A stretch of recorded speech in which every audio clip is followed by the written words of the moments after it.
नमस्कार मंडळी, अधिका शिंदे आम्ही चंदगड या चॅनलमध्ये तुमचं स्वागत आहे। तर आज आपण करूयात निरफणसाचे काप। तर आता निरफणस हा आपल्या फणसासारखाच दिसणारा एक प्रकार आहे म्हटलं तर चालेल। तर आता आपण त्याची काप करूया। त्यासाठी आपल्याला जो काटेरी भाग आहे तो काढून घ्यायचा आहे। याला पण थोडाफार चिक असतो, त्यामुळे चाकूला तेल लावूनच मग आपण हा काटेरी भाग काढून घ्यायचा आहे। पूर्ण काटेरी भाग काढून घेतल्यानंतर आपण त्याला मधून चिरायचा आहे। याच्यामध्ये काही बिया वगैरे नसतात, हा प्लेनच असतो आणि खायला असा थोडाफार गोडसर लागतो। तर याच्यामध्ये भरपूर प्रमाणात फायबर्स असतात आणि प्रोटीन असतात, तर हे खायला पौष्टिकच आहे म्हटलं तरी चालेल। तर आता याचे आपण अशा पद्धतीने काप करून घेऊयात। थोडंफार पाण्यामध्ये पण टाकायचं आहे हे, म्हणजे जे काही त्याच्यातलं चीक असेल किंवा जे काळ पाणी असेल ते निघून जातं।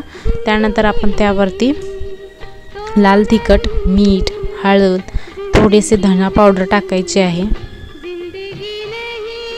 आणि आलं लसूण पेस्ट टाकून सर्व मॅरिनेट करून ठेवायचं आहे थोडा वेळ।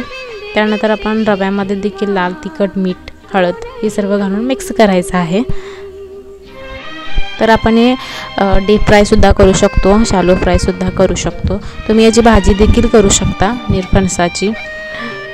तर आता आपण हे शॅलो फ्राय करून घ्यायचं आहे। त्यासाठी मी पॅनमध्ये थोडंसं तेल घातलेलं आहे आणि रवा घोळून मस्त असं छान दोन्ही साईडून शॅलो फ्राय करून घ्यायचं आहे। खायला खूप छान लागतं हे। तर ह्याचे भरपूर फायदे देखील आहेत, त्यामुळं एकदा तरी नक्की खाऊन पहा आणि व्हिडिओ आवडल्यास नक्की शेअर करा, लाईक करा, सबस्क्राईब करायला विसरू नका आणि बेल आयकॉनवर क्लिक करा, म्हणजे तुम्हाला नोटिफिकेशन मिळून जातील। धन्यवाद।